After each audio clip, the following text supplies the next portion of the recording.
कोण हेमरजानीला मदत करत आहे, कोण EOWच्या वर दबाव टाकत आहे की त्यांना मदत, म्हणजे हे सगळं एक दुर्दैवी घटना आहे आणि ह्याच्यामध्ये क्लिअर झालं आहे की हे बुक माई शो आहे की बुक माई BJP शो आहे.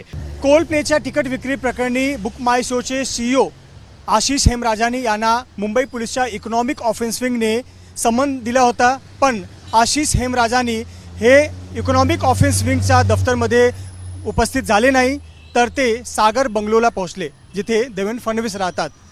या विषयावर बोलण्यासाठी आपल्यासोबत आनंद दुबे आहे, जे शिवसेना UBT ग्रुपचे प्रवक्ते आहेत. आनंदजी, आशिष हेमराजानी हे CEO आहे बुक माय शोचे आणि यांना इकॉनॉमिक ऑफेन्स विंगने समन दिला होता, आज दुसरा समन दिला होता, पण हे थेट सागर बंगलोवर पोहोचले. खूप दुर्दैवी घटना आहे. आपण सर्वांना माहीत आहे की जानेवारी 2025ला नवी मुंबई DY पाटील स्टेडियममध्ये एक कोल्ड प्लेचा शो होणार आहेत आणि याची सगळं तिकीटची जिम्मेदारी बुक माय शोच्याकडे आहे. आणि बुक माय शो ज्या प्रकारे ह्या कालाबाजारीमध्ये उघड झाला आहे आणि सर्वांना माहीत पडलं आहे की बुक माय शो ह्या हेराफेरी करत आहे, हे तिकिटाचा दाम खूप वाढत आहे, दुसरा डिजिटल प्लॅटफॉर्म आहे, हे तिकीट 5-5 लाख रुपयामध्ये भेटत आहे.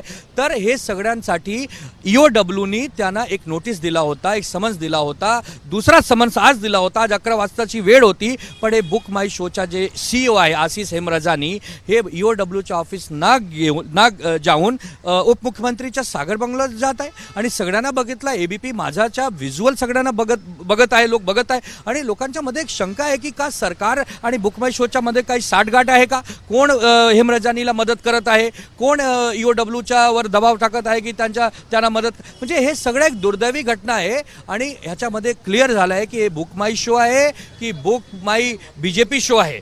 आणि हे सगळे BJP आणि सरकारचे लोक जे बसले आहेत ते ह्याच्यामध्ये राजकारण करत आहे.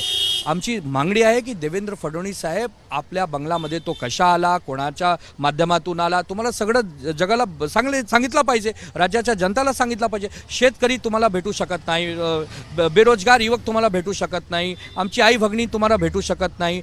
जे आम जनमानस आहे ते सागर बंगल्यामध्ये इतक्या आसानीमध्ये पोहोचतात का? नाही पोहोचू शकत. आणि एक व्यापारी जो खूप मोठा मालक आहे, बुक माय शो करतो, इव्हेंट कंपनी करतो, आज मुंबई आणि महाराष्ट्राचे लाखो युवा हे तिकिटासाठी धडपड करत आहे.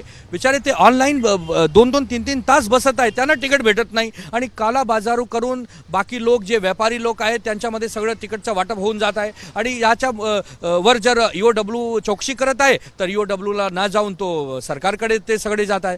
तर साठगाठ आहे का, कोणी करत आहे, काय विषय आहे, हे सगळा विषय त्यांना जनतासमोर मांडायचा पाहिजे आणि लोकांच्या समोर येऊन हे बोलायचं पाहिजे की काय विषय आहे, काय प्रॉब्लेम आहे.